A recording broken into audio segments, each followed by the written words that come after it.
মুঠোফোনে বন্দিতে এই মুহূর্তে আপনারা দেখতে পাচ্ছেন একটি AC camping coach for track machine staff তাদের জন্য শান্টিং হচ্ছে, যা কিনা আগে নন এসি ছিল, পরবর্তীতে মডিফাই করে তাতে এসি বসানো হয়েছে।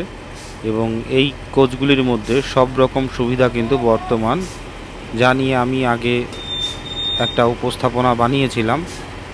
তো দেখতে পাচ্ছেন এই এসি ক্যাম্পিং কোচটা যাবে বেথুয়া ডহরি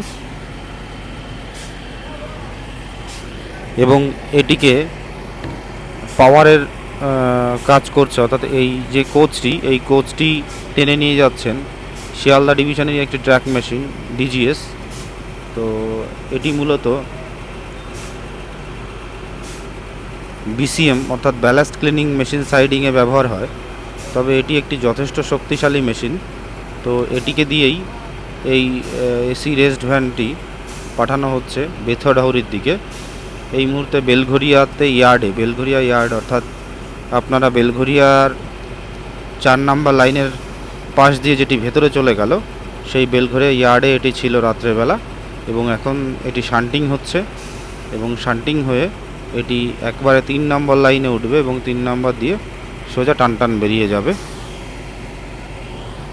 বিভিন্ন ক্ষেত্রে দেখা যায় এই বিশেষ করে ট্র্যাক মেশিনের জন্য প্রয়োজনীয় যে কোচগুলো অর্থাৎ রেস্ট ভ্যান, যেখানে ট্র্যাক মেশিনের কর্মীরা বিশ্রাম নেন, সেটি আনা নেওয়ার ক্ষেত্রে বা বেস শিফট করার ক্ষেত্রে কিন্তু এই মেশিনটি ব্যবহার করা হয়, যা শিয়ালদা ডিভিশনের লোকাল পাওয়ার নামেও মানে ট্র্যাক মেশিনের পাওয়ার নামেও পরিচিত।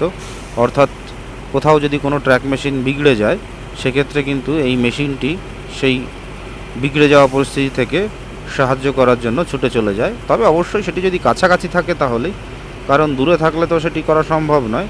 তো যাই হোক, এখন এটি যেহেতু উল্টো ডিরেকশানে যাচ্ছে, কারণ রেস্ট ভ্যানের সামনে কেউ নেই, পেছন দিয়ে ঠেলা হচ্ছে এই ট্র্যাক মেশিন দিয়ে, তো সেই ক্ষেত্রে সাবধানতা অবলম্বন করা হচ্ছে। এবং এটা ঘনবসতিপূর্ণ এলাকা, যেখানে প্রচুর পরিমাণে লোক থাকেন এবং যাতায়াত করেন, সেই কারণে এটি সন্তর্পণে শান্টিং হচ্ছে।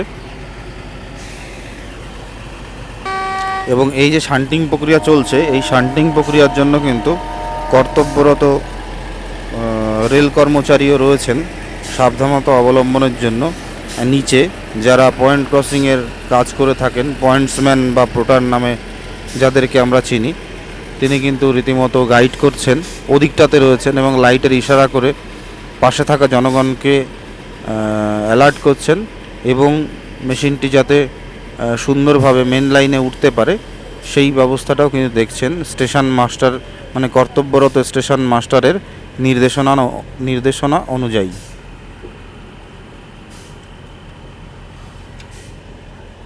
দেখুন ধীরে ধীরে হেঁটে চলে যাচ্ছে। এটি অ্যাকচুয়ালি সত্যি কথা বলতে এই যে মেশিনটি ডিজিএস 338, এটি কিন্তু এমনই একটি ট্র্যাক মেশিন যা রেল ট্র্যাক ভাইব্রেশন করতে, অর্থাৎ সাধারণত বিসিএম ওয়ার্ক যেখানে হয় তার পেছনে কিন্তু এই মেশিনটি ব্যবহার করা হয়।